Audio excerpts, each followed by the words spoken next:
Ayon sa pag-aaral ng Centers for Disease Control and Prevention o CDC, isa sa 5 katao ang nakakaranas ng kakulangan sa pagtulog o may sleep deprivation.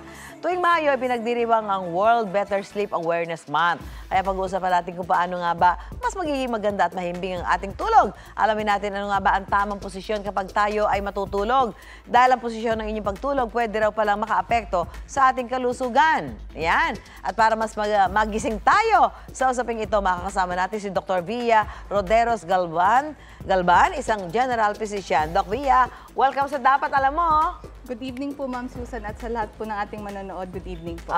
Doc Via, ano ba ang kadalasan sa sanhi? Bakit hirap tayong makatulog? Iba't ibang reasons po yun, no? Iba't ibang dahilan kung bakit hindi tayo nakakatulog ng maayos. Some of them might be underlying conditions o mga sakit na hindi pala natin alam na meron na po pala tayo, no? So, depende po kung ano yung sakit natin. Merong sleep apnea, merong GERD, merong kahit nabubuntis pa, kahit yung mga buntis po, ang quality and position ng sleep actually affects how they sleep. Yes, opo. Paano, Doc, pag ang isang tao ay mahilig matulog nang nakatagilid? May epekto ba ito sa kanyang katawan o kalusugan? May pagkakaiba rin ba kung sa kanan o kaliwa ang hilig mong pwesto? Ako, ganyan eh. Of course, of course, no, Ma'am Susan, no? Gaya ng ating model po, model no? natin, Parang fetal position po siya. No? Usually, kapag fetal position po, maigi po ito, especially kapag tayo nakakaranas ng hip pain or back pain. No? So, important po na alam natin kung ano yung karampatang posisyon, especially kapag tayo ay may mga sakit. Usually, what I would suggest, no, meron tayong pillow dito, no, ilagay doon sa in between your legs or in between your knees para yung spine natin naka-align. Okay. At walang pressure sa spine. That will improve the quality of sleep, especially if you have back pain. Isa sa paborito ng karamihan yung fetal position, yung parang baby ko matulog. So yung may benepisyo yon dahil parang yung skeleton, yung tawag dito, parang yung sa likod mo, di ba, ay hindi maapektuhan. Spinal cord. Yes. Paano naman sa mga naka free fall position o nakadapa na parang nahuhulog may mga tutulog ng ganyan?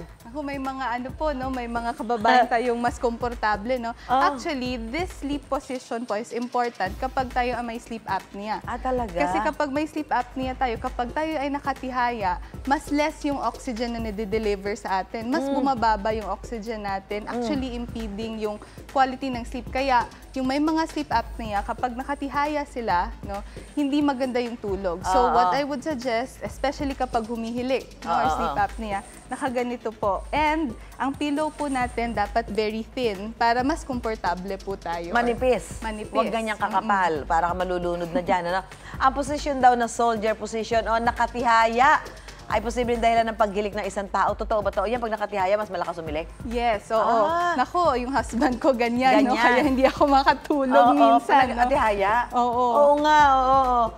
So, yung pagka nakatihaya, mas madalas, naghihilik. Yes, naku, alam na ng mga lalaki yan, pag nakatihaya, naghihilik kayo.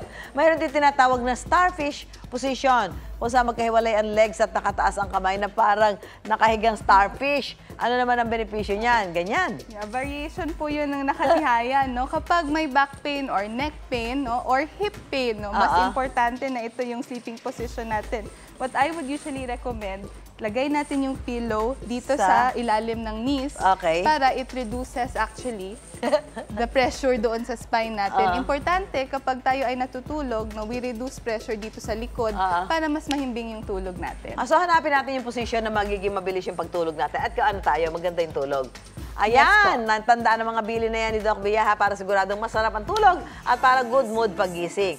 Maraming salamat, Doc Via. Mapausaping kalusugan, isyong pantahanan at kahit kwentong pambata at kalalakihan, hindi ko palalampasin yan. Kay Susan tayo!